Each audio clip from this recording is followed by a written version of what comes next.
Friends, இந்த வீடியோவில் வந்து ஹாம்ஸ்டர் காம்பேக்டோட ரீசெண்ட் அப்டேட்டை பற்றி தான் பார்க்க போகிறோம்.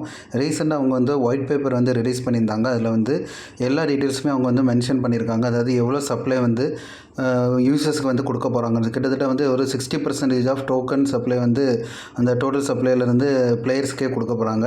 அதுக்கப்புறம் ஒரு குறிப்பிட்ட பர்சன்டேஜ் வந்து அதில் எக்ஸ்சேஞ்ச் லிக்யூரிட்டிக்கு வந்து ப்ரொவைட் பண்ணுறேன்னு சொல்லியிருக்காங்க.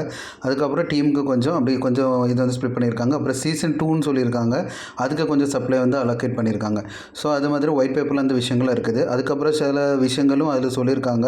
அதாவது எதை பேஸ் பண்ணியெல்லாம் ஏர்ட்ராப் கொடுப்பாங்க, அதாவது நம்மளோட ப்ராஃபிட் பெர் ஹவர், அப்புறம் அதர் ஆக்டிவிட்டின்னு சொல்லும்போது இந்த கீ இருக்குல்ல, நம்ம கலெக்ட் பண்ணுற கேம்ஸில் கலெக்ட் பண்ணுற கீம், இதுக்கு எக்ஸ்ட்ரா ரிவார்டு இருக்குதுன்னு சொல்லியிருக்காங்க. இப்போ ரீசெண்டாக ஒரு அப்டேட் அவங்க என்ன கொடுத்துருக்காங்கன்னா, அச்சீவ்மெண்ட் சொல்லி கொடுத்துருக்காங்க. மேலே பை ஸ்கின் இருக்குல்ல, அதில் வந்து கிளிக் பண்ணிங்கன்னா சிஆல்னு கொடுத்துக்கோங்க. உங்கள் அச்சீவ்மெண்ட்ஸ் எல்லாமே நீங்கள் இதில் பார்த்துக்கலாம். எதுக்கெல்லாம் வந்து அவங்க இம்பார்ட்டன்ஸ் கொடுக்குறாங்கன்னா, கார்ட்ஸ் எவ்வளோ நம்ம அப்கிரேட் பண்ணியிருக்கிறோம், டோட்டல் நம்பர் ஆஃப் கார்ட்ஸு, அதுக்கப்புறம் வந்து அந்த கார்ட்ஸோட லெவல் எந்த அளவுக்கு நம்ம அப்கிரேட் பண்ணியிருக்கோம். ஸோ இதெல்லாம் வந்து அச்சீவ்மெண்ட்டில் வந்து அவங்க வந்து மென்ஷன் பண்ணியிருக்காங்க.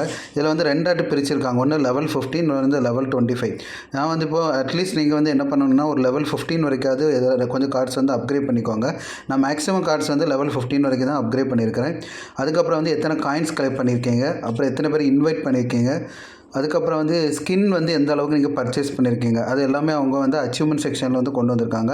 அதுக்கப்புறம் நம்மளோட profit per hour, YouTube videos எல்லாம் வந்து நீங்கள் எத்தனை வீடியோஸ் வாட்ச் பண்ணியிருக்கிறீங்க, டாஸ்க்லேயே நமக்கு வரும். ஏர்னில் போனீங்கன்னா அந்த டாஸ்க் வரும். அதுக்கப்புறம் அவங்களோட டெலகிராம் சேனல்லாம் சப்ஸ்கிரைப் பண்ணியிருக்கீங்களா, இது எல்லாமே வந்து என்னென்னா அவங்க வந்து செக் பண்ணுறாங்க. இதில் வந்து யூடியூப் வீடியோஸு, அதுக்கப்புறம் வந்து டெலகிராம் சேனல் வந்து சப்ஸ்கிரைப், இந்த இதிலலாம் அவங்களுக்கு வந்து என்னென்னா ரெவன்யூ வந்து ஜென்ரேட் ஆகும். ஸோ அதில் வந்து அதெல்லாம் வந்து அவங்க வந்து முக்கியத்துவம் கொடுத்துருக்காங்க. ஸோ அந்த அச்சீவ்மெண்ட்ஸ்லாம் மேக்ஸிமம் வந்து நீங்கள் வந்து எவ்வளோ முடியுதோ அதை வந்து கம்ப்ளீட் பண்ண பாருங்கள். இந்த அச்சீவ்மெண்ட்ஸை கூட அவங்க வந்து என்னென்னா வந்து அந்த அதர் ஆக்டிவிட்டி பேராமீட்டர்ஸில் கொண்டு வரலாம். அதுக்கப்புறம் நம்மளோட மினி கேமை வந்து நல்லா ப்ளே பண்ணிக்கோங்க. மினி கேம் சம்மந்தமான வந்து அந்த டீட்டெயில்ஸ் எல்லாமே நான் என்னோட டெலகிராமில் தான் அப்டேட் பண்ணுவேன். ஸோ என் டெலகிராம் வந்து ஜாயின் பண்ணிக்கோங்க. அதுக்கப்புறம் வந்து இந்த ப்ளே கிரவுண்டில் வந்து ஒரு கேம் இருக்குது. இந்த கேம் டெவலப் பண்ணி இது மூலியமாட்டும் கீ கலெக்ட் பண்ணி அது வந்து இங்கே சேவ் பண்ணிக்கோங்க. ஸோ அவ்வளோதான் ஃப்ரெண்ட்ஸ், இதில் வந்து வேறு எதுவுமே இல்லை. அதுக்கப்புறம் நம்ம வந்து இந்த டாஸ்க் லிஸ்ட்டில் வந்து முக்கியமாக வந்து உங்களோட வந்து டான் வாலெட் வந்து கனெக்ட் பண்ணிக்கோங்க. டான் வாலெட் வந்து கனெக்ட் பண்ணாமல் விட்டிங்கன்னா உங்களுக்கு ஏர்ட்ராப் கிடைக்காது. இது வந்து ஒரு டாஸ்க் மாதிரி தான். இனி வந்து என்னென்னா சீக்கிரத்தில் வந்து நிறைய ஏர்ட்ராப் டாஸ்க்கும் கொடுப்பாங்க, அதுவும் கம்ப்ளீட் பண்ணிக்கோங்க. ஸோ இது ரிலேட்டடாக உங்களுக்கு எதாவது டவுட் இருந்துச்சுன்னா என்ன நீங்கள் டெலகிராமில் கான்டெக்ட் பண்ணிக்கலாம். என்னோடய டெலகிராம் சேனலையும் சப்ஸ்கிரைப் பண்ணிக்கோங்க. நல்ல ஏர்ட்ராப்ஸ் எல்லாமே அதில் போஸ்ட் போடுவேன்.